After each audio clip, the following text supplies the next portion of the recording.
Hola, ¿qué tal? Y bienvenidos a Filocharlando, a este nuevo episodio. El día de hoy me complace en acompañarme el doctor Eduardo González Di Piero. Él forma parte del consejo directivo del CISAP. El doctor es licenciado y maestro en filosofía de la cultura por la Universidad Michoacana de San Nicolás Hidalgo. Es doctor en filosofía por la Facultad de Filosofía de la Pontificia Universidad Lateranense de Roma. Su tesis doctoral está enfocado en la antropología fenomenológica de Edith Einstein como fundamento para una filosofía de la historia. Bueno, él ha sido profesor investigador titular de la Universidad Michoacana de San Nicolás Hidalgo hasta el 98. Fue jefe de la División de Estudios de Posgrado de esta misma universidad hasta el 2017. Fue director de estudios de posgrado también de su alma mater hasta el 2011. Es miembro ordinario de la sección mexicana del Círculo Latinoamericano de Fenomenología y, como ya lo dije también, consejero directivo del CISAP. Sus líneas de investigación se centran principalmente en la historia de la filosofía, en la fenomenología de Husserl, de Stein, de Petrovka. También su línea de investigación se abarca a la filosofía hispanoamericana, a la bioética y a la filosofía de la religión. Doctor, muchas gracias por aceptar esta invitación. Bienvenido a Filocharlando. No, muchísimas gracias. Al contrario, gracias a ustedes por esta oportunidad de estar aquí en Filocharlando. Y bueno, pues aquí estamos, listos. El día de hoy, bueno, hoy nos reúne principalmente, hoy precisamente, el día de hoy que sale Filocharlando, el 15 de abril, inicia en el CISAP un curso súper interesante sobre Edith Einstein, de ahí que, bueno, resalté un poquito su tesis doctoral, pero antes de empezar, como que a explayarnos un poquito en Edith y en todo ello, platíquenos un poco de dónde de dónde es originario usted, a qué se ha dedicado, cuál es como que un poquito, quién es Eduardo González. Muchas gracias. Bueno, yo nací en la Ciudad de México. Uno no puede elegir dónde nacer. Entonces, bueno, nací en la Ciudad de México. No lo digo por otra razón, sino por el hecho de que viví ahí solamente hasta los 6 años. Después de eso, viví yo en Italia, que es mi segunda patria. Mi madre es italiana. Y pues tuve la oportunidad de estudiar allá toda la primaria, una vez que me fui para allá. Después regresé a México. Entonces he sido más bien cosmopolita. Si alguien me preguntara de dónde soy, realmente me siento más michoacano, ¿no? Por los años que llevo aquí en Michoacán, cuando regresé de Italia, después de que mis padres salieron de la Ciudad de México, pues regresamos nos vinimos a Michoacán y bueno, yo estudié en la Universidad Michoacana y bueno, pues tengo pues, prácticamente la mayor parte de mi vida aquí, aunque me gusta pensar en cierta manera, no sé hasta qué punto, que pues soy cosmopolita. Yo desarrollé mis estudios, como ya lo mencionaba en la generosa presentación, pues mis estudios de filosofía aquí en la Universidad Michoacana de San Nicolás de Hidalgo. Desde muy pronto me vi yo envuelto un poco en la atracción por la cuestión filosófica, a diferencia de lo que luego ocurre con muchos incluso de mis propios colegas que luego le eligen por otras razones. En mi caso se dio relativamente temprana la cuestión, pues quizá por el acceso a libros que había en la biblioteca de mi padre, que aunque él no era filósofo, era médico, tenía mucho interés por las humanidades y la biblioteca estaba ahí disponible, de tal manera que, pues, como siempre hace uno, con cierta curiosidad intelectual que mínimamente se iba desarrollando, pues sí, veía literatura, novelas, etcétera, pero pues, empieza uno a llamar la atención de repente, recuerdo Platón, ¿no? Por un lado, ¿no? Los diálogos de Platón que me parecieron muy interesantes, un poco de Aristóteles sin entender casi nada, y luego pues Nietzsche, ¿no? Que es de los autores que a veces, por la forma que tiene, atraen, ¿no? Sobre todo en cierto momento de la juventud, ¿no? Pero eso hizo que de alguna manera ese gusano por la filosofía, pues, me picara y ya, sabemos que cuando se da ese piquete, pues la cuestión se vuelve casi permanente. Y entonces, pues, fue que decidí estudiar filosofía y llevé a cabo mis estudios de filosóficos aquí en Michoacán, tanto la licenciatura como la maestría. Y luego tuve la oportunidad de irme a Italia, a Roma, a estudiar precisamente el pensamiento de Einstein con una de las más importantes especialistas que todavía, por fortuna, vive mi querida maestra Angela Lesbello, que fue la que me dirigió la tesis doctoral. Ese es un poco el periplo rápido, el itinerario pues, filosófico, ¿no? Un poco biográfico, pero filosófico que puedo contar en este momento. ¿Y cómo es, ya indagando un poquito, cómo es, porque es muy raro, es muy complicado siempre lograr que a lo mejor los filósofos, aunque, aunque de origen un teólogo tiene que estudiar filosofía, tiene que tener esas bases, pero siempre es desde el ámbito a lo mejor obviamente espiritual, un sacerdote, un seminarista, cosas así. Cuando es alguien de afuera, como que siempre te quedas en el ámbito de la filosofía o difícilmente haces esa mezcla de espiritualidad, esa mezcla de religiosidad. ¿Cómo es que pues fusionas esos dos elementos y te mantienes en la filosofía, pero siempre viendo desde lo espiritual o desde un ambiente pues, religioso? Sí, es una, sin duda una pregunta interesantísima que tiene diferentes aristas. En el caso particular, yo, primero voy a hablar del caso particular mío y luego lo que considero respecto de este asunto, si se me permite. En el caso particular mío, sí, mi familia, digamos, era de tradición católica, culturalmente hablando, sobre todo mi abuela paterna. Mi padre se había declarado agnóstico desde hace mucho tiempo, ¿no? Incluso como ateo desencantado. Pero por el lado de mi madre italiana, pues sí, hay una tradición católica muy nominal, no de una práctica especial. Y bueno, crecimos en un ambiente hasta cierto punto secular, legisado, pero con conocimiento del ámbito cristiano, católico, etcétera. Mi preocupación por la filosofía, pues, era general más allá de ello, ¿no? Sin mayores prejuicios tampoco. Y el interés que se me empezó a suscitar por Wittgenstein no fue, bueno, no sé si puedo hablar ya de esto una vez, pero no fue, porque tiene que ver con la pregunta, no fue suscitado tanto por el elemento religioso, la figura religiosa que tenía, sino porque al haber caído en mis manos la traducción que se hizo al castellano de Ser finito y ser eterno, y estoy hablando yo de los años 90 tempranos, la edición es del 94 me parece, pues como se publicó en el Fondo de Cultura Económica, esto le dio una difusión importante. Yo sabía de la existencia de ella como discípula de Husserl, etcétera, pero cuando empecé a leer, yo dije, no, es que esto hay que estudiarlo, o sea, hay que conocerlo, hay que difundirlo mayormente, etcétera. Y la figura me empezó a volverse atractiva antes de cualquier cosa desde el punto de vista filosófico. Lo digo porque habrá quien habrá incursionado en la filosofía de Stein o en su figura por la vertiente más bien espiritual, etcétera, o por pues su elemento biográfico que es sumamente fascinante y que engloba una serie de elementos existenciales pues complejísimos, la cuestión de la conversión, en fin, ahorita hablaremos un poco de esto, ¿no? En mi caso se dio un poco por el lado filosófico, pero claro, uno buscando más acerca de esta figura central de estos pensamientos, de ese pensamiento filosófico poderoso, pues se encuentra con el resto, digamos, del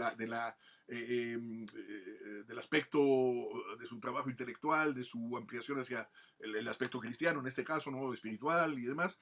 Y bueno, es la manera en que de alguna manera me vinculo mayormente. Ahora, claro, yo desde entonces ya, y sigo sosteniendo, que esta escisión o esta división que de repente se ha hecho, sobre todo en algunos ámbitos o en algunos países o en algunos ambientes, por ejemplo en nuestro país, ha sido motivo de un prejuicio, ¿no? Es decir, el dividir el aspecto estrictamente filosófico de un aspecto que podríamos denominar teológico, espiritual, me parece que todo va de alguna manera puede armonizarse tranquilamente y más, digamos, a la luz del quehacer de la filosofía contemporánea. Claro, podemos abrevar también de toda una serie de elementos de la tradición que darían la razón un poco de esta afirmación. O sea, no tiene por qué haber esta especie como de división, ¿no?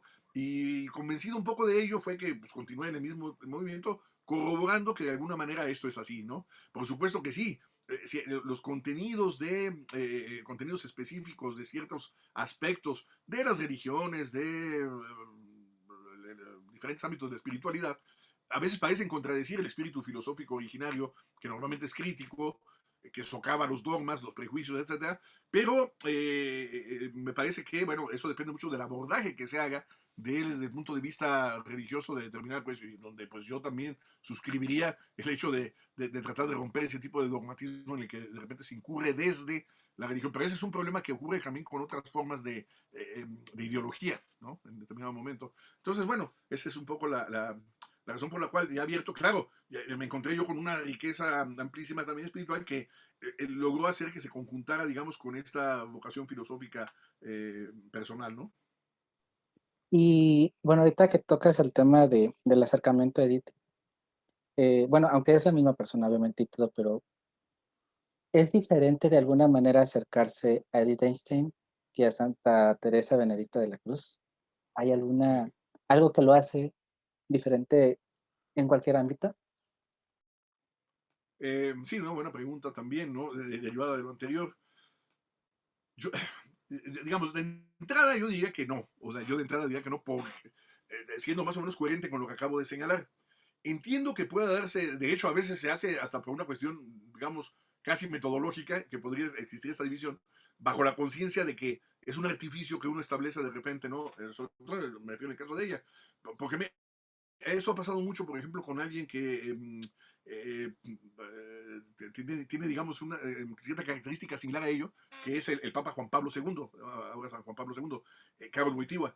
Uno sabe que cuando está hablando de Karol Wojtyła está hablando de antes de ser Papa, ¿no? Y entonces, pues hay una serie de elementos, y eso es interesante para saber de qué se está hablando en determinado momento. Por eso decía, metodológicamente puede ser relevante. Por supuesto que sabemos que se trata de la misma persona desde el punto de vista no solo filosófico, ¿no? Pero incluso humano, existencial, aunque puede haber diferentes fases, pero eso ocurre con todos los filósofos. Y en el caso, por ejemplo, de Karol Wojtyła, claro, uno sabe que está hablando de Karol Wojtyła antes de que fuera papa, ¿no? Eh, como ocurre muchas veces, hay tesis que dicen el problema de la verdad en Karol Wojtyła, ¿no? Por ejemplo, del amor. Y Juan Pablo II, pues, entendería uno que está hablando también desde el magisterio, desde la posición ya de pontífice y demás. Acá puede ocurrir lo mismo en ese sentido, es decir, hablamos de Santa Teresa Benedicta de la Cruz, una vez que se da la toma del hábito carmelita por parte de Liechtenstein, ya después de la conversión como tal.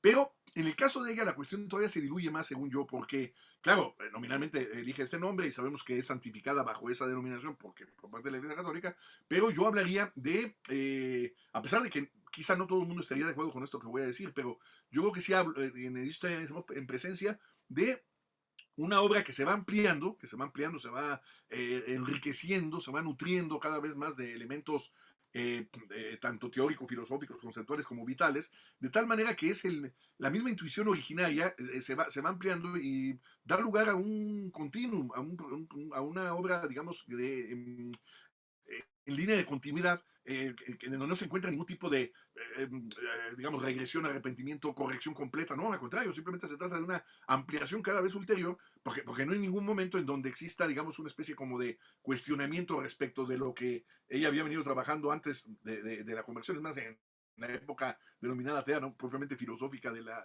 era fenomenológica, no hay esto, al contrario, se da cuenta de cómo se puede ir compaginando, ¿no? Precisamente con intuiciones ulteriores que ella va teniendo, de tal manera que yo estrictamente diría que hablar de Liechtenstein o hablar de Santa Teresa Benedicta de la Cruz sería lo mismo, ¿no? Yo normalmente me refiero pues, a ella como Liechtenstein, ¿no? Tutkurt, e incluso cuando hago referencia a los escritos espirituales que ella escribe bajo la denominación de Teresa Benedicta de la Cruz, ¿no? Como tal. Entonces, en cierto sentido, no sería completamente diferente. A veces uno tiende a establecer esta diferencia, pues señalando quizás cierto momento biográfico, cierto momento histórico, pero no creo que sea esto lo que marca quizá en otros pensadores pudiera ser mayormente visto eso, ¿no? Uno puede distinguir ciertos escritos, por ejemplo, claro, San Agustín, ¿no? Antes de la conversión y después sigue siendo Aurelio Agustín, pero ahí la decisión se vuelve mayor, ¿no? Por ejemplo, o en el caso de otros pensadores. En el caso de ella me parece que no, que hay una especie como de ampliación de una intuición originaria que está presidida por la búsqueda de la verdad, que la va conduciendo como de la mano a esa intuición respecto de el tránsito hacia una filosofía, en este caso cristiana, pero pues, hacia un mundo espiritual más amplio que el que ella entreveía al inicio de su recorrido.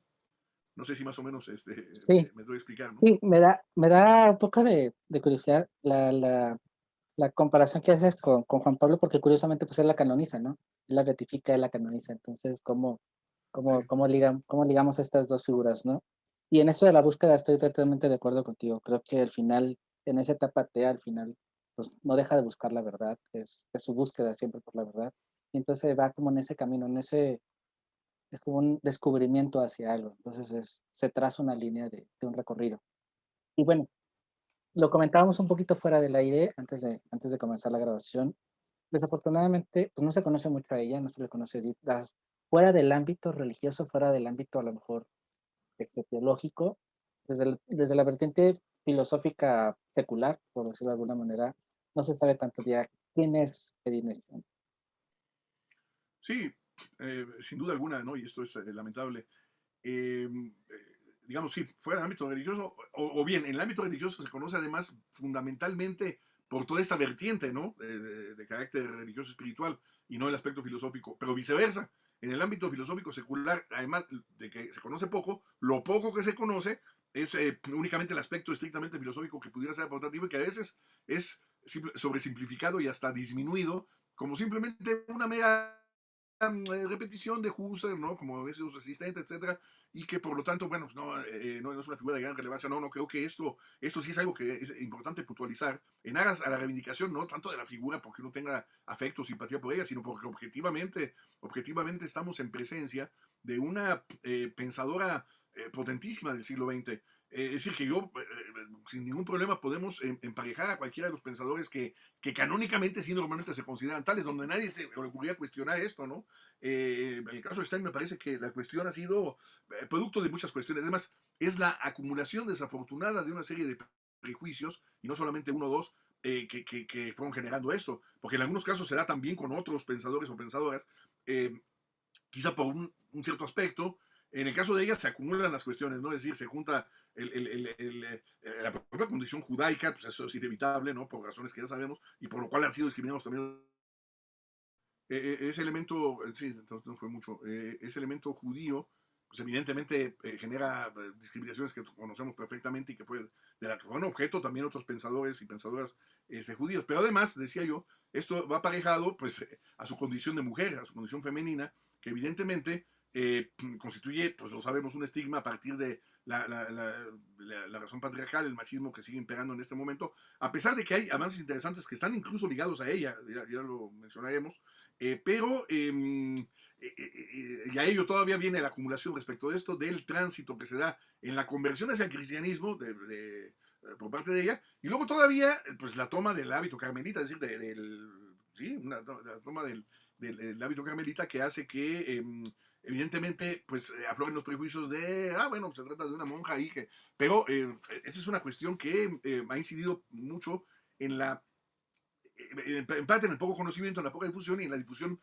fragmentaria, ¿no? Dispersa que hay en determinado momento de su obra.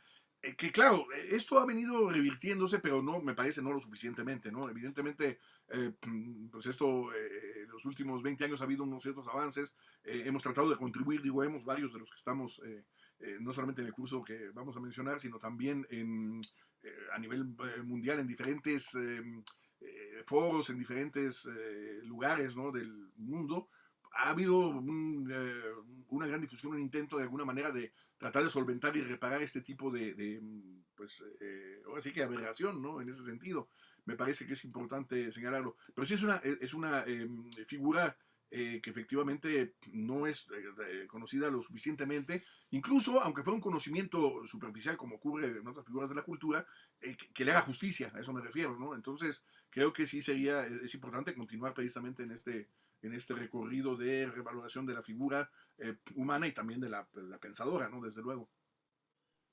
Sí, es desafortunado que cuando te acercas a ella lo tienes que hacer muy espiritualmente o muy filosóficamente, pero sesgado, ¿no? Y siempre creo que marca mucho el hecho de que a los 14 años se dice atea, se declara atea, en esa rebeldía a la mejor juvenil, pero creo que al mismo tiempo esto le favorece sin duda, y algo que rescaté en su biografía, que acontece la Primera Guerra Mundial y ella se afilia a apoyar a lo que es la enfermería. Va y hace un trabajo con las, pues, de voluntaria en la Cruz Roja, y eso le abre algo que al regresar para terminar su doctorado, hace una tesis doctoral sobre la empatía. ¿Cómo visualiza la empatía, Edith? O cómo, porque evidentemente influye, ¿no? Evidente, ese teísmo que estaba manejando, esa radicalidad, a lo mejor, de renegar de su raza, de su religión, de su cultura como tal. Viene la guerra, se une a la Cruz Roja y llega y remata diciendo y hablando sobre la empatía. En uno de los primeros trabajos sobre la empatía y en un trabajo de una mujer sobre la empatía. Así es. Bueno, sí, claro, aquí encontramos nosotros eh, este primer momento, este primer núcleo, ¿no? Que de alguna manera pues, habla justamente, eso sí, de una figura, sí, compleja, eso sí, compleja, ¿no? Que tiene que ver, ahorita se mencionaba esto, ¿no? Sí, efectivamente, su tesis de doctorado sobre la empatía es producto de la propia dirección de Husserl. Como sabemos, ella es asistente de Husserl durante mucho tiempo, una vez que lo conoce en la Universidad de Gotinga, pues continúa trabajando con ella y es la única de los discípulos iniciales, primeros de Stein, que lo sigue hasta Friburgo, tratando de pues, ordenar, sistematizar el trabajo tan caótico, desordenado, amplio, amplísimo que tenía su maestro Husserl y demás, pero al mismo tiempo pensando ella, ¿no? Paralelamente, a partir de las intuiciones husserlianas, y desarrollando su propia filosofía. La tesis sobre la empatía, pues es una tesis, obviamente, pues es un trabajo todavía escolar, a pesar de ser doctoral, pero ya de una cierta profundidad. Lamentablemente, la primera parte de la obra está perdida, ¿no? Y parece que irremediablemente perdida hasta donde hemos investigado los que hemos podido, eh, pero se sabe que era la reconstrucción histórica, era una parte muy amplia, pero, digamos, dentro de los males el menos, por fortuna se perdió la parte de la reconstrucción historiográfica y no la parte del contenido filosófico fuerte. Cuando uno lee la parte de lo que quedó la tesis de la empatía, que es un libro relativamente pequeño por lo mismo, esto es toda la parte de la discusión, digamos, con la tradición y su propia formulación a partir de las intuiciones fenomenológicas, que siguen bastante a Husserl, ¿no? A Husserl que en ese momento ya estaba asistiendo, digamos, con los escritos de lo que a la postre sería el segundo volumen de las ideas, ¿no? De Husserl, donde ella toma algunas cuestiones a partir de ahí, incluso a veces paralelamente sin conocer el contenido completo de lo que justo estaba desarrollando, y llega justamente a conclusiones pues, muy similares, precisamente dando cuenta de la objetividad que el propio método fenomenológico y sus contenidos estaba suministrando. Entonces, llega a ello. Digamos, sin ahondar demasiado en la cuestión, simplemente yo diría una definición bastante breve que emana de ella, porque a veces hay equívocos, es que la empatía es, digamos, una vivencia que nos permite el acceso a la intersubjetividad. O sea, el problema de los otros, que es un problema sumamente sentido en la filosofía contemporánea y hasta el momento, ¿no? El problema de la alteridad, ¿no? El otro, los otros, ¿no? Y el problema de lo intersubjetivo, de la dimensión intersubjetiva. Bueno, un acceso privilegiado a este elemento de la intersubjetividad que permite abandonar nuestro núcleo particular, monadológico, sagrado, etcétera, es justamente la empatía, que es una vivencia que consistiría brevemente en la vivencia de la vivencia de otro.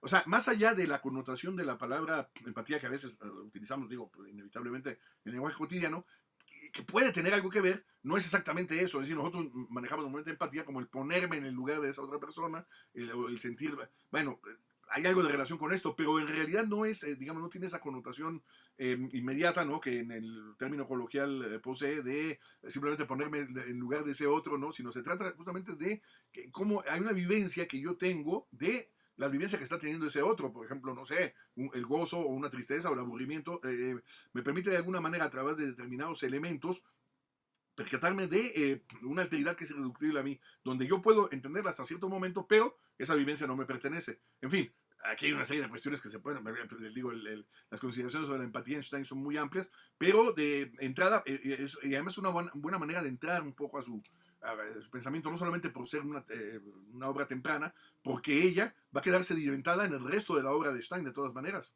Entonces, pues me parece una buena manera de acceder, digamos, a su pensamiento, sobre todo quien tiene interés mayormente filosófico. Para alguien que no lo tenga tanto, bueno, pues es lógico que tenga que existir algún elemento de carácter técnico y demás que le pudiera resultar un poco abstruso, pero tampoco demasiado, ¿no? Es decir, podría incursionarse con una mediana intención realmente genuina, ¿no? De acercarse a su filosofía. Esto puedo decir en este momento de manera preliminar. Y bueno, cuando hace esta tesis, cuando hace este trabajo, empieza ya esa, bueno, siempre ella se manifestó en esa búsqueda de la verdad, ¿no? En esa búsqueda en donde siempre quiere acercarse a ella. Es cuando empieza a tener esos roces con la fenomenología y es como cómo se acerca. Ahí pues, un, un, pues, un conocedor de toda la fenomenología de Edith. ¿Cómo es ese acercamiento de ella a esta verdad, a esta búsqueda que inevitablemente pues, la lleva a ese acercamiento, ya ahora sí desde un plano espiritual, pues a ese encuentro con ese Dios personal dentro del cristianismo? Así es.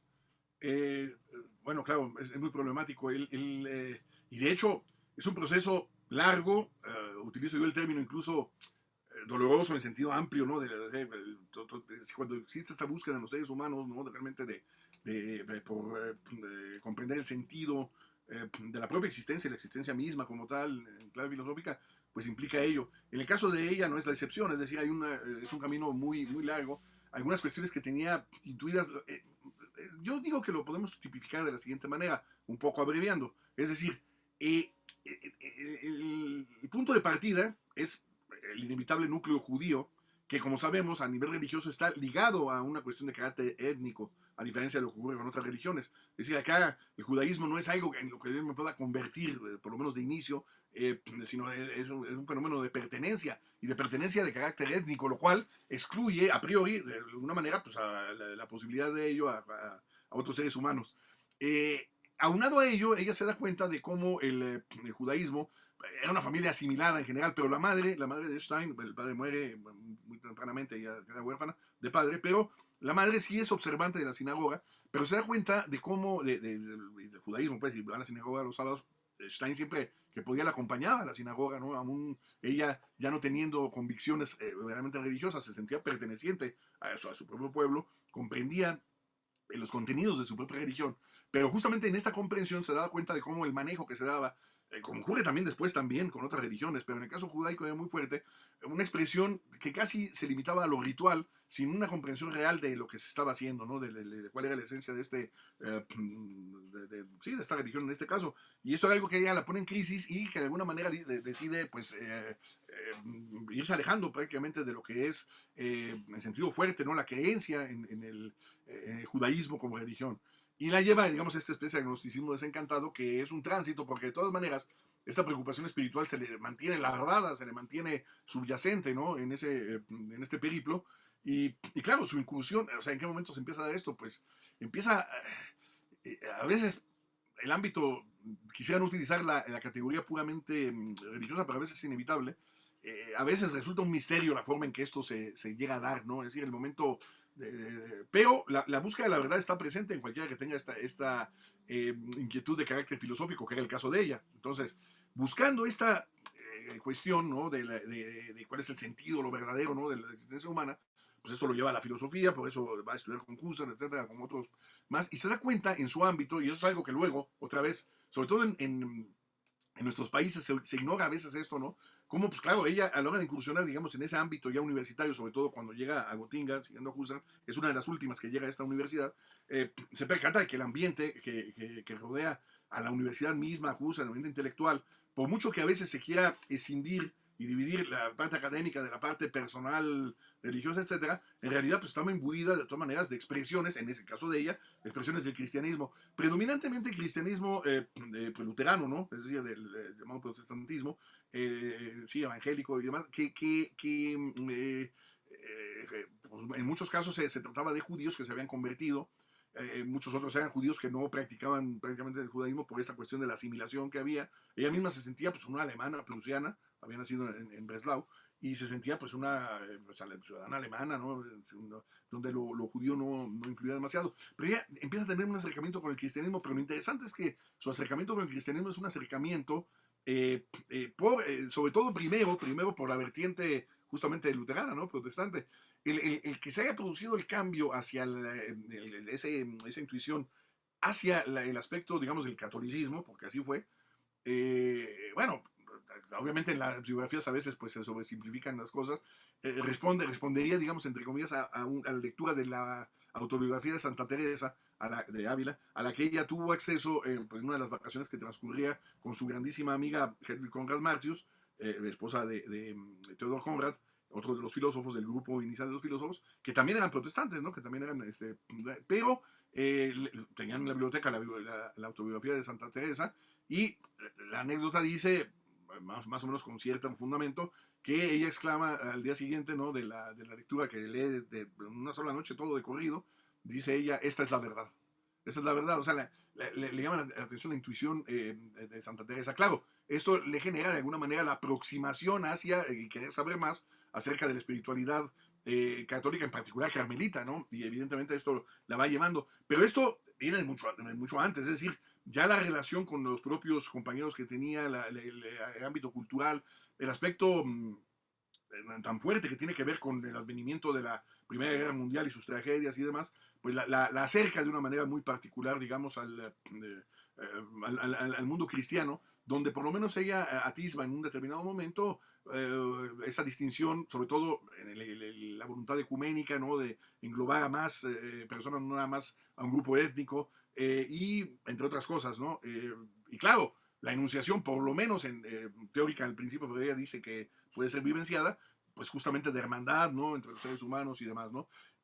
Cuando veía esto traducido, cuando sí lo veía traducido en la práctica que realizaban algunos de sus condiscípulos, sobre todo más cercanos, pues esto lo va llamando cada vez mayormente a una convicción personal de maduración de esta, que después será su conversión, ¿no?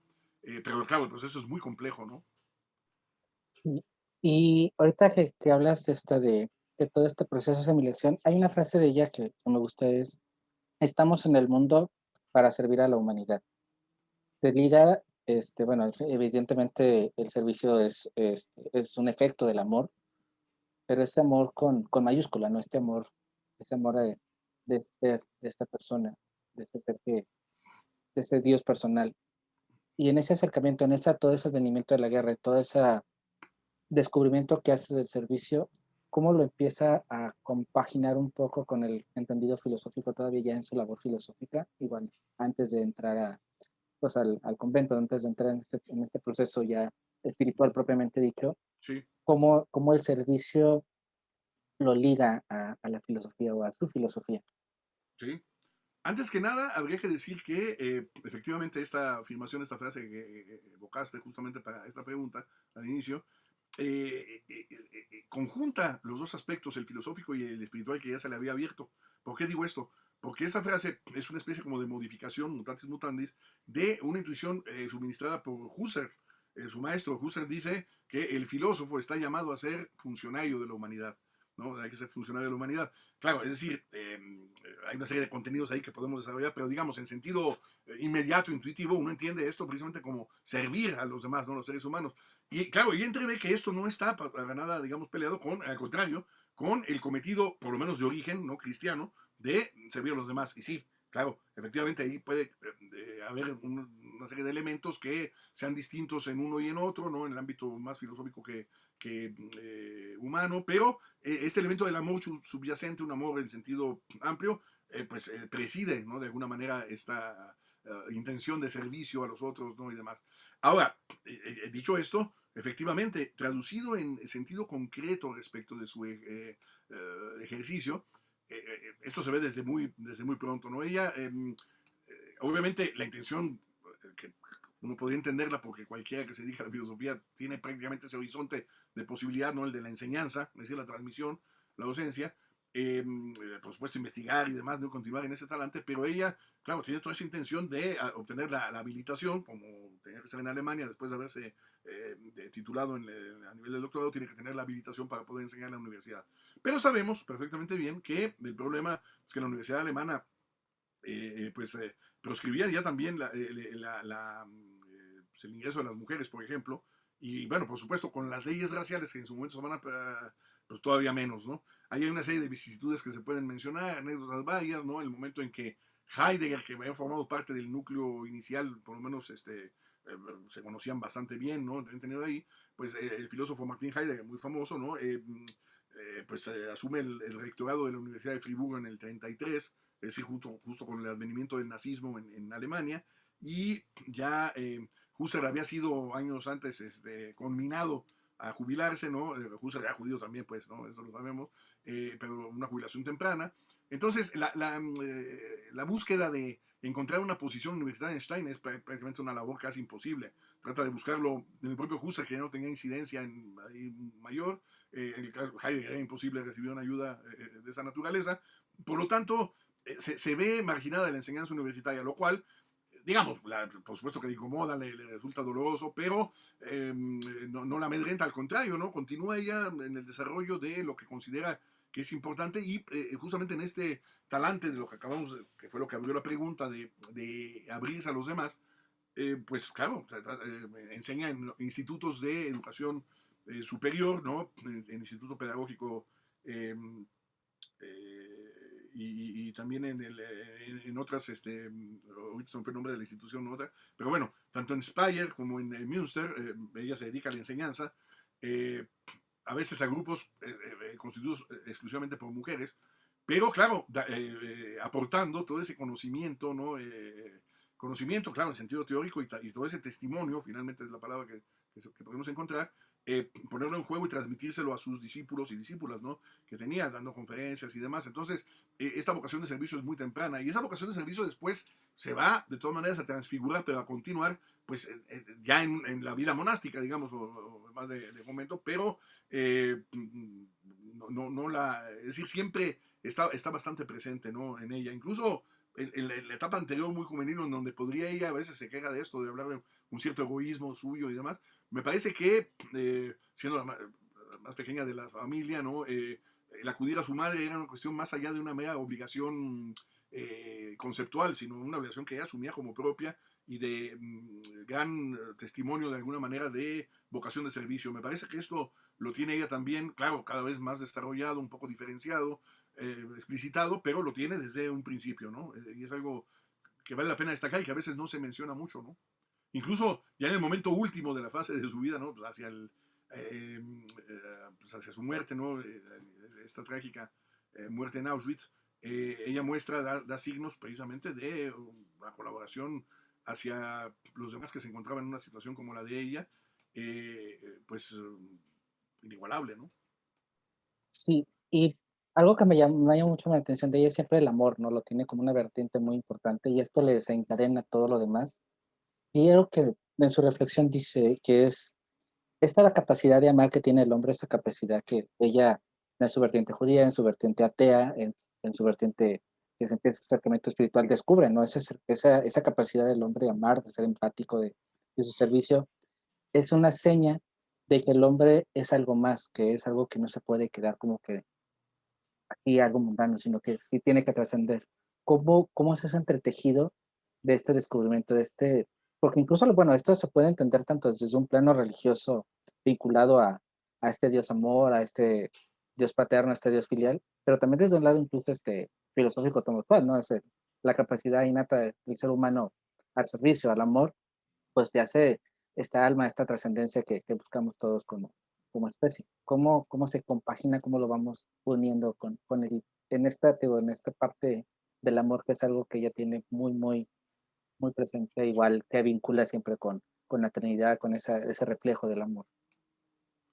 Claro, lo que pasa es que, sí, sí, lo que pasa es que en ella se da una intuición muy poderosa, muy fuerte, y también desde un inicio prácticamente, bueno, sobre todo desde un inicio en el momento de la conversión de manera muy plena, ¿no? Es decir, de que justamente esta vivencia del amor como tal, en sentido concreto, de entrada misma, es común, ¿no? Digamos, vamos a decirlo así, es común a la filosofía y al espiritual, o no filosófico, digamos, o teológico, como se quiera llamar. Primero, es una expresión profundamente humana, independientemente de la cultura a la que se pertenezca, religión a la que se profese, etcétera, ¿no? Es decir, al margen de la definición específica de lo que podría ser amor. Claro, su aproximación a lecturas que no había tenido en su momento en la formación fenomenológica, por múltiples razones, ¿no? Le permite todavía la constatación mayor, pero no, bueno, por eso decía, no tanto el cambio de opinión, sino la constatación mayor de ampliar, como dice mi maestra Alex Velo, ¿no? De ampliar en círculos concéntricos cada vez más esta misma noción de amor que ya ella de alguna manera tenía, sí, efectivamente, como bien dices, ¿no? Presente ahí, y que la va ampliando y la va viendo cómo se va comprobando y extendiendo esta intuición al ámbito que es el ámbito propiamente, digamos, religioso, pero que no es, digamos, su ámbito operativo exclusivo, sino que esto se puede dar incluso desde, y lo dicen algunos de los escritos espirituales de ella, ¿no? Desde una condición completamente no creyente, atea, aparentemente alejada de la espiritualidad, esto puede ejercerse, ¿no? Y se trata del mismo tipo de amor, pues, o sea, no estamos hablando nosotros de dos dimensiones distintas. Hay rasgos peculiares que pudieran parecer diferenciarlo, pero digamos, en el núcleo tenemos nosotros justamente esta actitud ante la vida que está presidida justamente por lo que podemos denominar el amor, en el sentido que creo que lo estamos entendiendo, ¿no? En este aspecto, sobre todo desde un punto de vista más amplio. Y repito, lecturas de ella van dando cuenta del asunto, ¿no?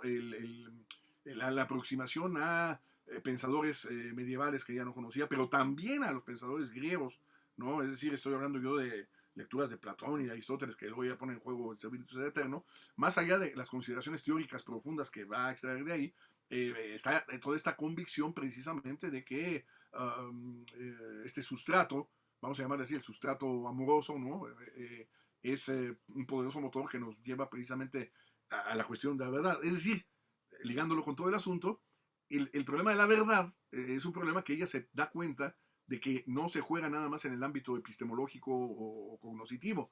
No dice que no lo pueda hacer, pero en ese sentido, porque muchos hablan del tomismo de Stein, etc., por supuesto hay mucho de ello, pero Stein se beneficia de una serie de autores que no importando de dónde provengan, de quién se trata, etcétera, si le ayudan a dilucidar, a discernir aquello que ella quiere descubrir en ese momento, los toma y ya. O sea, hay una frase que ella repite, que me gusta mucho en la carta a los tesalonicenses, ¿no? De Pablo, que dice, examinadlo todo y quedaos con lo bueno. Esta frase de examinadlo todo y quedaos con lo bueno no tiene la significación de un mero eclecticismo desordenado de tomen de donde sea. No, todo tenemos que examinarlo todo, incluso aquello que provenga de fuentes que uno pensaría que a lo mejor son peligrosas. No, no, o sea, todo debe ser examinado y eso ya es un camino hacia la verdad, porque no podemos excluir nada de ahí. Pero, claro, yo me quedo con aquello que, claro, eso lo tengo que hacer yo, ¿no? En este caso ella, quedarme con aquello que considero que aporta a lo que yo estoy entendiendo, intuyendo, independientemente de quién venga. De tal manera que, ¿por qué digo esto? Porque toda esta noción del amor también, ¿no? Fortalecido en aras a la cuestión de la verdad, pues es muy agustiniano, es muy de San Agustín. Es decir, hay un privilegio del elemento interior de la verdad que habita el ser humano, como dice San Agustín, en Edith Stein, muy fuerte, más allá de la noción de verdad en sentido de adecuación cognoscitiva, ¿no? Que puede tener ese grado, pero que ella ve como parcial, y que la verdad en un sentido más amplio es la verdad representada por la propia idea de Dios que ya me habita, dice ella. Lo único que hice fue, como San Agustín, ¿no? Descubrir aquello que yo estaba buscando, lo estaba buscando porque ya lo tenía en ese horizonte. Y de ahí viene una celebérrima frase de ella que dice, quien busca la verdad, busca a Dios, lo sepa o no, ¿no? Sea consciente de ello o no. Y de ahí viene un poco, respondería en ese sentido. Me ganaste la frase. Ah, perdón. No, no. Y bueno, y en este ámbito del amor, en este ámbito de esta búsqueda de todo, evidentemente, bueno, ella, cae, nos brincamos así como que radicalmente entra al convento, todo esto la mueven a Holanda para que esté más segura, pero de todos modos, bueno, después Holanda pasa al dominio nazi y ella entra a Auschwitz. Y con toda esta vertiente, toda esta, podemos decir, parte idílica de la humanidad, de su visión del servicio, del amor, y aunque lo vivía de cierta manera en el campo de concentración, porque impacta el estar ahí, ¿no? ¿Cómo le impacta? Cómo, cómo le afecta a Edith estar? Y a lo mejor ya no perteneciendo, por así decirlo de alguna manera, pues a esa cultura, ya estando en otra, ahora sí que en otra onda, estando en otra dimensión, pero todo el mundo lo vive, lo sufre. ¿Cómo le afecta? ¿Cómo lo experimenta Edith? Esto es algo sumamente interesante, complejo hasta cierto punto, ¿no? Eh, algunos dirían que ambivalente, no estoy tan seguro, ¿no? Voy a decir por qué. Eh, porque la primera cuestión, digamos, muy humana, directa, no es el hecho de que ella, sí, digamos, no profesa la religión judía, no está convencida de que el contenido del judaísmo como religión sea el que puede suministrarle de alguna manera esta búsqueda de la verdad, por lo menos en sentido, digamos, estricto, no religioso, como tal. Pero ella nunca deja de sentirse judía, ni deja de pertenecer, o sea, lo sabe que lo es, etcétera. Cuando las SS llegan al Carmelo de Echt, justamente en Holanda, ¿no? Como bien señalas, ya cuando habían logrado ir a Holanda de Colonia, que peligraban mayormente a Holanda, cuando va con su hermana Rosa, que también llega ahí al convento, a la hora que las SS llegan por ellas, por eso digo por ellas al convento, y le dicen a la madre superiora que traigan las cosas básicas ellas y que se van a llevar a las hermanas Stein al campo de concentración. Bueno, no dicen eso, pero dicen se tienen que venir con nosotros. Ella, Rosa, su hermana, empieza a llorar. Empieza a llorar, se siente un poco desconsolada y ella le dice, hay testimonios de ello en diferentes fuentes, ¿no? De las mismas monjas que estaban en ese momento allí congregadas en ese momento tan complicado, y le dice, ven, le dice ella a su hermana, ven, hagámoslo por nuestro pueblo. Cuando dice esto, claramente está refiriéndose al pueblo judío. O sea, ven, hagámoslo por nuestro pueblo, tenemos que hacer esto. La mayor parte de los testimonios que hablan están hay cartas ahí, de las pocas cartas que alcanzó ella a escribir antes de, o sea, en el periplo, cuando son trasladadas a Auschwitz, escribe a las hermanas precisamente de aquello que se necesita, no de lo que necesitaba ella o demás, bueno, también, pero no, de lo que necesitaban las gentes que ella estaba viendo ahí, había niños, había otras mujeres y demás, por favor manden cobijas, manden estas otras cosas si se puede, etcétera, estamos en una situación muy complicada, en fin. Y la mayor parte de los testimonios que hay sobre Stein en esos últimos momentos de su vida, porque podemos hablar de horas más que de días incluso, ¿no? De agosto del 42, pues son momentos que testimonian mucho, digamos, esta preocupación por los demás, por eso hablar de esta ambivalencia, ¿no? Digamos, vividos aparentemente, por lo menos en lo que podemos reconstruir, con bastante serenidad, ¿no? Serenidad de ánimo que le provenía quizás de su propia condición, de su convicción sobre el cristianismo, etcétera, y una serenidad que había adquirido también filosóficamente en su momento, ¿no? Bajo la propia égida de la fenomenología, por qué no decirlo, de tal manera que ella estaba además terminando ya su obra sobre San Juan de la Cruz, ¿no? Que es la obra que se queda en concurso ahí, La ciencia de la cruz, donde esta tipificación de la cruz, ¿no? Y una forma de la imitatio Christi, ¿no? De la imitación de Cristo por el sufrimiento y demás, pues la hace tratar de comprender en qué consiste esta ciencia de la cruz, ¿no? Como tal.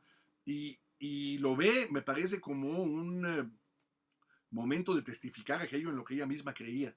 Por lo tanto, digamos, es vivido con esta, vamos a decirlo así, relativa serenidad por el contexto trágico, doloroso que se está viviendo, pero me parece que sin desesperación ni angustia mayores, sí me parece, porque ella siempre fue así, ¿no?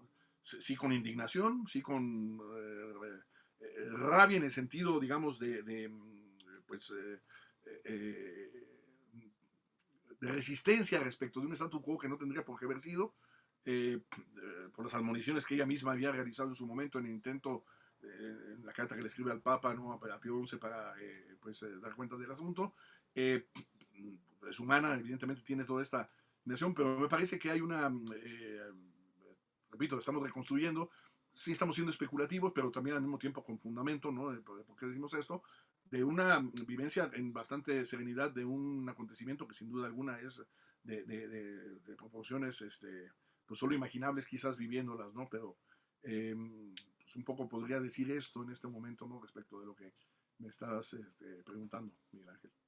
Y ahorita que comentas del Papa, esta famosa carta al Papa, yo me empiezo pensando, ¿cómo fue escribir al Papa una mujer de un convento en esos años, con todo el contexto que veíamos, ¿no? Bueno, que sigue desafortunadamente ahorita el machismo, todo esto del patriarcado. No me lo imagino en esos años, ¿qué fue? ¿Cómo se atrevió a hacerlo? ¿Cómo entra ahí esa vertiente de ella? Porque podría ser hasta la fase rebelde en el buen sentido de voy a escribirle porque es escribirle al Papa, no es escribirle al superior o a la superiora. Sí, sí, ¿no? Exacto. Claro, es que esto le proviene de una dimensión, digo, hay quien tiene mayor competencia sobre esto que yo, pero también me he tratado de aproximar a digamos, a una lectura, no sé si el término feminista aquí sea correcto, una lectura femenina, ¿no? De Stein, o sea, porque en realidad su condición de mujer es asumida, vivida por ella, digamos, de manera muy clara y pues, digamos, tiene todos esos textos acerca de la mujer, dando cuenta y denunciando, digamos, eh, toda la problemática cultural, que en el caso de ella, bueno, que se daba en su momento histórico y en su época y en su país. Pero justamente esta rebeldía que podemos hablar es algo que la va a caracterizar también y va a continuar. Claro, hay momentos históricos en donde esto se ve de una manera muy fuerte, claro. Sí, es voluntaria en la Cruz Roja, como dijimos y demás, ¿no? Pero también al mismo tiempo, algo que muchas veces se soslaya también y no se comenta demasiado, es cómo Stein se compromete políticamente, sí, bueno, por su país, porque ella creía, pues, no, o sea, que lo que era Prusia, ella se siente alemana, prusiana, y por eso colabora en la Primera Guerra en ese sentido.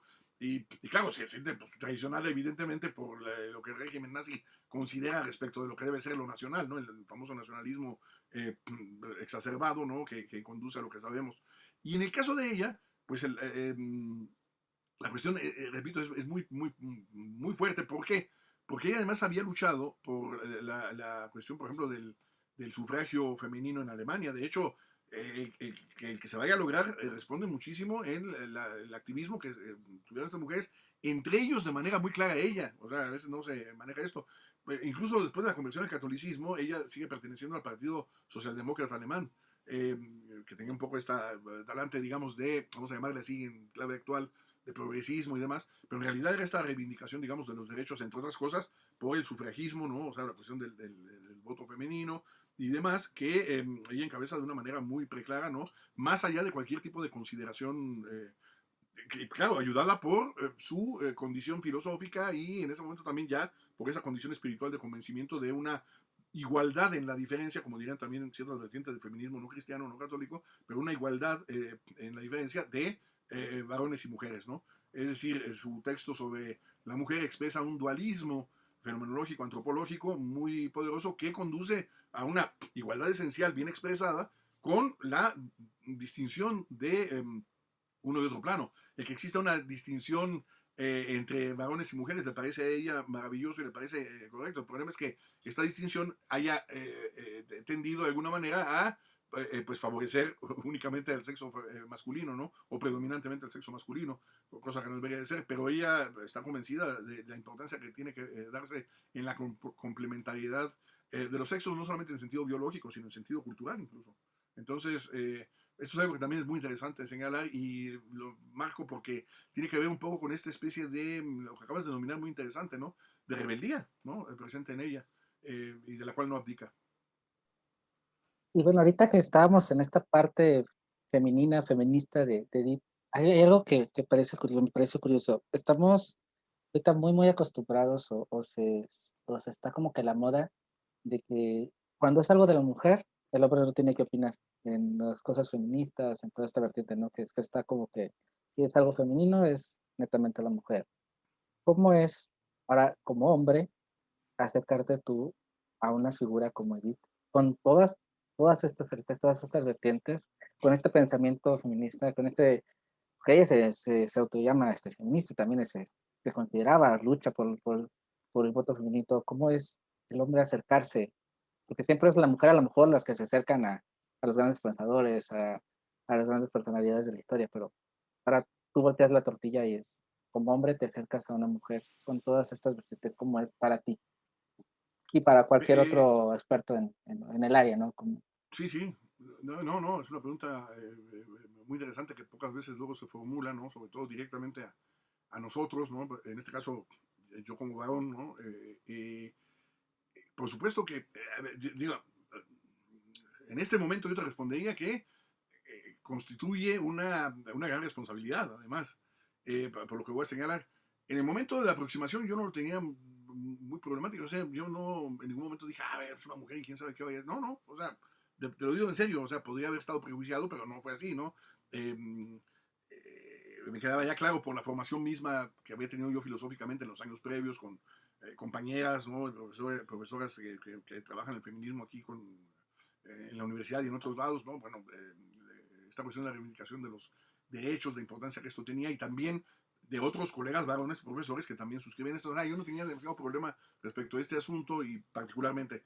Pero, evidentemente, claro, a todo pasado uno va viendo y te das cuenta de lo delicado que puede llegar a constituir una cosa de esta naturaleza. Es decir, ¿cómo es, no?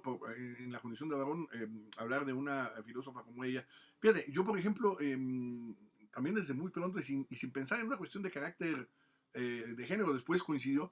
Estuve trabajando también sobre otras pensadoras, ¿no? Además de Stein, había trabajado yo antes y después, ¿no?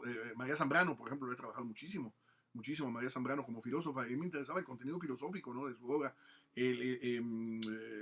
Simone Weil misma, etcétera, ¿no? Ya conozco muchísimo menos, aunque tengo interés, ¿no? Pero conozco muchísimo menos, digamos, a las teóricas del feminismo que son conocidas mayormente, digamos, conocerlas bien, ¿no? Es decir, Lucy Ligay, en fin, la propia Simone de Beauvoir, ¿no? Cuya aproximación había sido relativamente tardía en mi caso, pero que fue interesante, y luego otras teóricas más.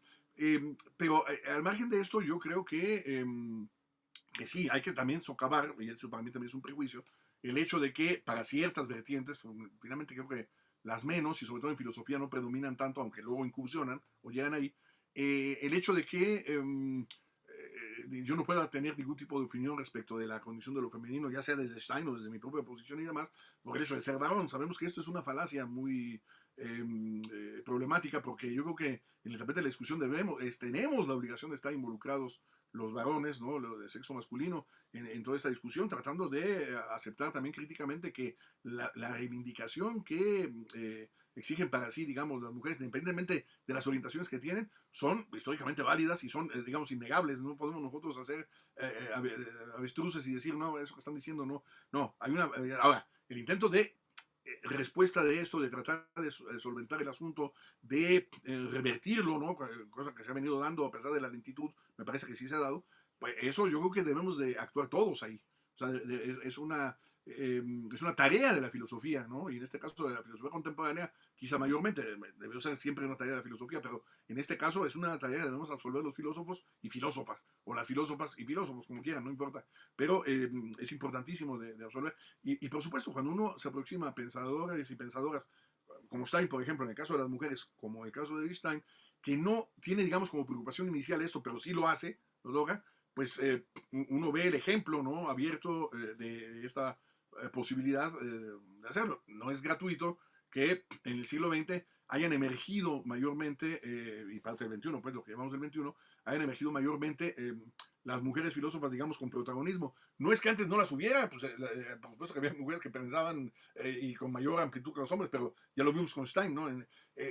Las obras más famosas, digamos, que fueron publicadas en el Jahrbuch de Fenomenología, que decía Husserl, eran las de Max Scheler, las de Heidegger, etcétera, y ya las de Stein, y eso después se supo, pero en realidad se publicaron en el mismo tipo de talante y demás, y hay obras que no les merecen en nada, al contrario, ¿no? Las superan muchísimo. Ahora, históricamente esto se ha dado, pues lo sabemos, por la propia lógica patriarcal, pues ocultó buena parte, digamos, de estas posibilidades, o incluso a veces de realidades, pues donde las mujeres mismas tenían que suscribir esto para sobrevivir, no solamente desde el punto de vista biológico, físico, sobrevivir, sino sobrevivir intelectualmente. Quienes lo hacían, pues, ¿qué hacían muchas veces? Pues tenían que esconderse bajo seudónimos masculinos, o en fin, y todas las peripecias que ya conocemos.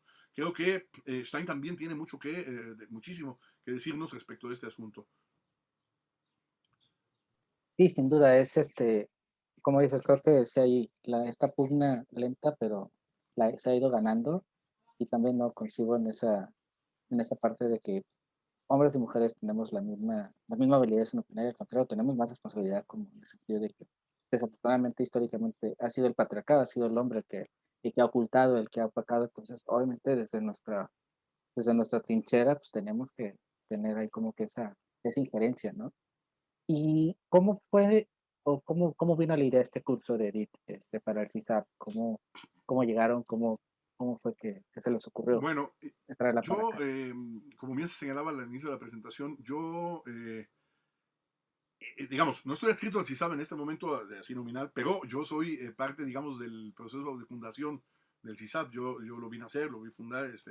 Eh, el doctor Rodrigo Guerra, que es el director fundador del CISAB, pues él y yo son muy cercanos desde un principio, justo a través de la reseña, lo quiero decir esto, es una especie de anécdota, pero bueno, creo que es válida para lo que se pregunta, desde ahí se remonta el asunto.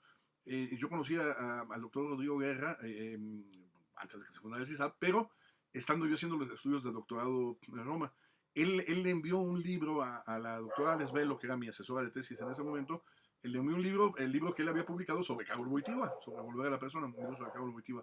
Como era un libro en español publicado por él, cuando le llega a Lesbelo, bueno, ya le agradecí todo, pero lo ve y siendo yo discípulo de ella, me dice, oiga, un connacional suyo me mandó este libro, me parece que es interesante, lo estuve ojeando, ella no habla mucho español, pero puede entenderlo. Me dice, entonces, me parece interesante que usted hiciera una reseña de ese libro en la revista Aquinas de la Universidad Lateranense. Bueno, claro, me sentí honrado en ese momento, además estudiando con ella. Le dije, sí, cómo no, con todo gusto. Y me puse a leer el libro del doctor Guerra con muchísima fruición, ¿no? Y bueno, me gustó mucho, etcétera. Y vi ahí una serie de intuiciones interesantísimas. Entonces, en ese momento, digo, estamos hablando nosotros de los primeros años del 2000, 2001, 2, 3, por ahí. Le envié yo un correo electrónico, ¿no? Diciéndole que había pasado eso. Pues muchas gracias, le agradezco. En fin, eso. El momento en que yo regreso a México, bueno, claro, me pongo en contacto con él, lo primero que hicimos, conocernos físicamente. Claro, ahí nació una amistad personal, desde luego, pero también filosófica muy intensa. que en ese momento el doctor trabajaba en otras instituciones y demás, y en su momento, pues surgió esta cuestión de, digamos, de fundar el CISAB. Eso fue una cuestión completamente de él, junto con otro tipo de actores y demás, pero yo siempre estuve muy cercano en este proceso y me entusiasmó. Y yo lo veía además como un hecho providencial el hecho que se pudiera construir una institución de esta naturaleza, cosa que ocurrió. No lo podía ver más que bajo una lectura providencial. Y a partir de ese momento, siempre he estado yo colaborando en todos los cursos, en la mayoría de la parte de los que yo puedo, y me siento a todas luces formar parte del CISAF. Ahora, dicho lo cual, claro, hay algunos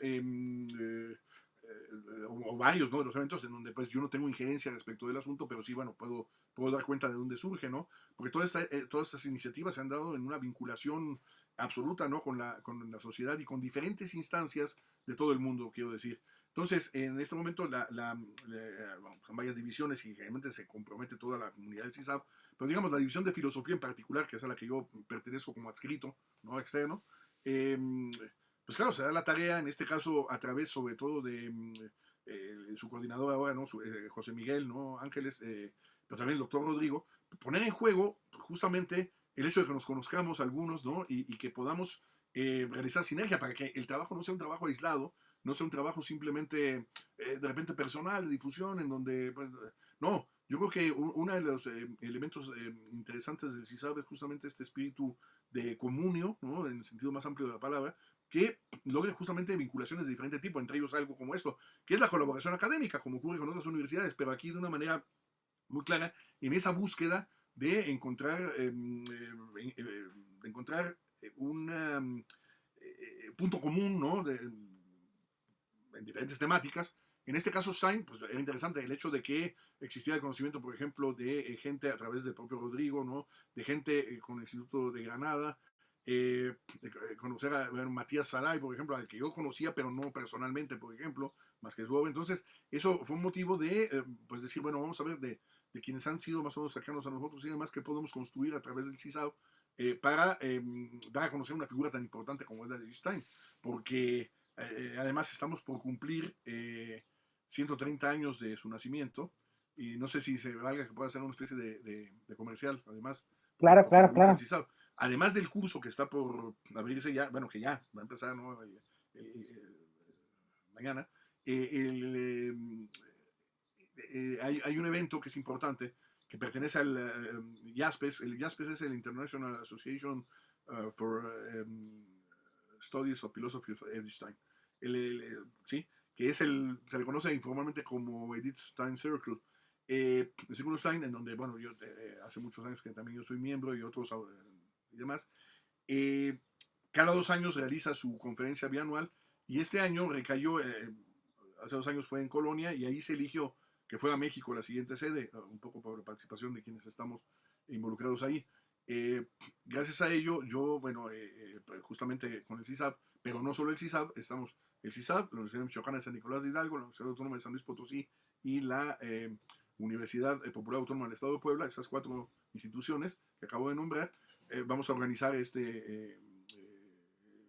conferencia bianual, en este caso centrada en el pensamiento de Stein, pero digamos tomando como el tema principal el legado de Stein a los 130 años de su nacimiento. Bueno, va a estar la convocatoria ya está abierta, hay hasta, ahorita no recuerdo la fecha exacta, había hasta el 30 de abril para meter ponencia, pero bueno, está abierta y, digamos, no sabemos qué va a pasar con la pandemia, estamos pensando que lo más seguro es que vaya a ser un evento virtual, aunque a lo mejor podría ser presencial en un pequeño, por ejemplo, Querétaro, Morelia, ¿no? En fin, se podría hacer los que estamos acá, un evento virtual y pues vale la pena pues mencionarlo, difundirlo, porque también es una participación interesante del CISAB vinculándose con universidades no solamente privadas, sino públicas, como es el caso de la mía y la de San Luis Potosí. Sí, y ahorita que comentas esto del aniversario y todo, tengo dos, preguntas que van un poquito ligadas al curso, y es tanto, ¿por qué es importante estudiar Edith hoy en 2021? ¿Y cuál sería, aprovechando un poquito pues esta conferencia que va a haber, cuál sería ese, a lo mejor muy, muy a grosso modo, cuál sería ese legado para ti de Edith? O Sí, quizás los podemos unir al mismo tiempo. sí, es que, claro, la importancia bueno, está dada por la figura misma y lo que hemos dicho. Pero claro, es que esta complejidad de la figura de Stein, desde el punto de vista tanto teórico como existencial, genera a su vez una serie de, una riqueza muy grande que es justamente su legado, que, ¿cuál sería?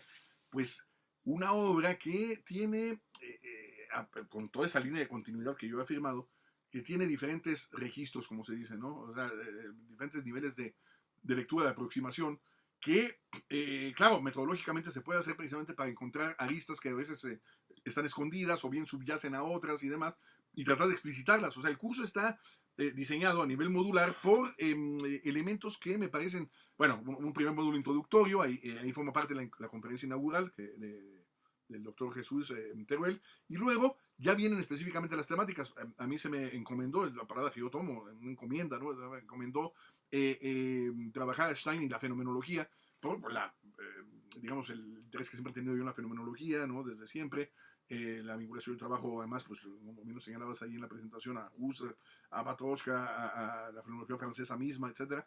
Entonces, cómo se vincula con la fenomenología y qué, no solamente históricamente, sino de los elementos fenomenológicos que ella aporta, como lo señalabas respecto a la empatía y otras cosas más, ¿no? Su antropología filosófica y demás, desde el punto de vista fenomenológico, cómo se aporta. Pero luego está el otro registro, el registro de su encuentro con la filosofía clásica, en este caso, pero preponderantemente el tomismo, y ahí tenemos nosotros la presencia de Matías Salay, que va a hablar sobre Stein y el tomismo, que es un tema que a veces se sobresimplifica simplemente diciendo que Stein trata de conjuntar a la fenomenología con Santo Tomás y que lo hace bien, pero no se dice bien dónde, por qué, cómo. Y claro, esto le da una vigencia, una frescura interesantísima a la lectura de un pensador como Santo Tomás que a veces es muy maltratado. Y yo creo que aquí no va a ser el caso, al contrario, bajo el crisol, bajo la óptica de Stein, ayudados precisamente por el profesor Salai, creo que va a generar una interesante reconsideración precisamente de una filosofía tomista revitalizada y no anquilosada en una especie de pieza de museo. Por ejemplo, desde luego el registro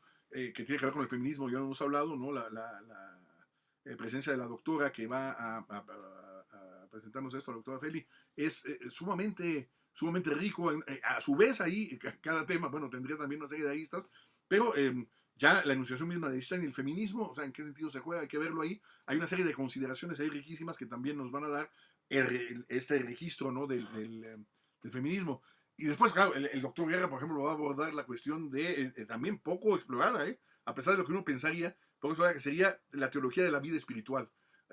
Hay estos elementos. Es interesante cómo alguien como el doctor Rodrigo Guerra pueda aportarnos acerca de la teología de la vida espiritual, porque es un punto de vista, digo, sin todavía saber bien exactamente cómo lo va a abordar, conociéndolo, es un punto de vista filosófico, profundamente filosófico, sobre la cuestión de la teología de la vida espiritual. Y ahí se va a ver cómo el vínculo filosofía y teología se da de una manera, digamos, por utilizar la palabra natural, ¿no? O sea, adecuada. Y eso va a ser muy interesante. Y es una temática que no se ha visto demasiado. En el ámbito de la espiritualidad de la religión se ha trabajado relativamente poco y en el ámbito filosófico prácticamente nada. Yo he tratado de hablar un poco de ello acerca, a través de los estudios que Stein tiene sobre el pseudo Dionisio, pero no es mucho lo que puedo aportar al respecto y ahí yo también una de las intenciones es una especie de mutuo aprendizaje entre los propios participantes al seminario como profesores, es decir, no nada más los estudiantes, que desde luego, ¿no? Pero nosotros tratar de poner en juego esos puntos de vista y estar en la medida de lo posible asistiendo a ello, ¿no? Y finalmente un último módulo que es, digamos, recopila todo a partir de nosotros, que justamente se tituló El testimonio de Wittgenstein, porque nos permite revalorar la figura, que aquí solamente estamos pues en esbozos más o menos dando cuenta de ella, y coincide justamente con esta intención de celebrar este 130 aniversario, reflexionando, pensando en el legado de una pensadora universal que ha sido injustamente poco tratada, pero que va en vías a ser considerada de una mayor manera, más allá de elementos mediáticos como pudieron ser la canonización y demás, que son importantes, pero que de alguna manera son de otra índole, ¿no? Y me parece que es importante realizar este tipo de actividad, ¿no? Yo mismo, bueno, el libro que coordiné hace poco, los más recientes, se llama Edith Stein, filósofa del siglo XX para el siglo XXI, miradas latinoamericanas. Y miradas latinoamericanas porque los que trabajamos en ese volumen colectivo que yo coordine somos latinoamericanos, aunque hablamos de los temas de Stein en diferentes niveles, ¿no? Entonces, todo esto da cuenta, digamos, de la importancia del estudio de una filósofa como esta y la relevancia de un curso de esta naturaleza y celebro el hecho de que se haya dado esta iniciativa por parte del propio CISAR y me siento muy honrado además de formar parte de ella de manera bastante activa. Gracias. Y va a ser bueno, inicia hoy mismo, bueno, sale el programa el jueves. Así es. Bueno, nosotros estamos grabando el 14, pero sale primeramente de 15. ¿Y cada cuánto son las sesiones? ¿Cómo se va a manejar esta cuestión Las para sesiones son, entenderlo? bueno, son cada 8 días, los martes. No tengo aquí ahorita el programa completo. Lo tenía, pero bueno, lo que sí puedo decir, son 20 sesiones y arrancan, digo, mañana es inaugural, pero estrictamente, porque hay espacio para las inscripciones y eso estrictamente, empieza mañana, pero estrictamente empieza el 20, pues, o sea, el 20 de abril, y son martes y jueves de 11 a 12, o sea, duran una hora, 11 o de la mañana a 12 hora de México. Ahora sí hay que decirlo mucho porque con el espacio virtual tiene uno que dar horas, sobre todo porque además tenemos profesores europeos, ¿no? Como se hacen con concomitancia, serían las 18, 19 horas de España, y hasta donde sé, sí son martes y jueves de 11 a 12, eso sí lo sé. Para no hacer fechas exactitas en este momento, pero sí las que acabo de señalar, el inicio y término son estas, ¿no? Y bueno, pues eso es lo que puedo decir. Y bueno, así que como para terminar, me gusta a mí terminar siempre con algo así como Twitter, ya es que maneja 140 caracteres. ¿Cómo resumirías, cómo definirías, qué dirías de Steve Einstein si tuvieras que mandar un tweet en 140 caracteres? Si tuviera que mandar un tweet en 140 caracteres, a ver, como es una dimensión oral y no escrita, pues, pero está bien. Eh, bueno, que se trata de una mujer admirable del siglo XX, pero atemporal, ¿no? En cierto sentido, y que constituye, me parece, un paradigma para los seres humanos y en particular un paradigma que seguir por parte de quienes nos dedicamos a la filosofía o quienes se dedican a la filosofía por la amplitud por la riqueza de su propio pensamiento y la coherencia en su propia vida, ¿no? En su propia existencia, mostrando que una conversión de carácter espiritual no es incompatible con una conversión existencial y con una conversión, llamémosla así, teórica, ¿no? Entonces, hablaríamos de esto, ¿no? De una compleja figura espiritual, intelectual del siglo XX, pero que, bueno, está a ser llamada como un ejemplo de lo que creo debe ser el ser humano. Perfecto. Y bueno, antes ya si eres para terminar, ¿cómo pueden seguirte si se interesan en ti, en tu trabajo? O si tengas alguna red social, donde, además, bueno, de encontrarte en la Universidad Michoacana, ¿dónde estás? Sí, bueno, en la Universidad Michoacana. Sí, en redes sociales, fíjate que, bueno, tengo una página de Facebook, aunque la uso cada vez menos, pero poquísimo, ¿eh? Esa casi no. También Twitter algo, los 140 caracteres luego tienen su ventaja, pero también desventajas.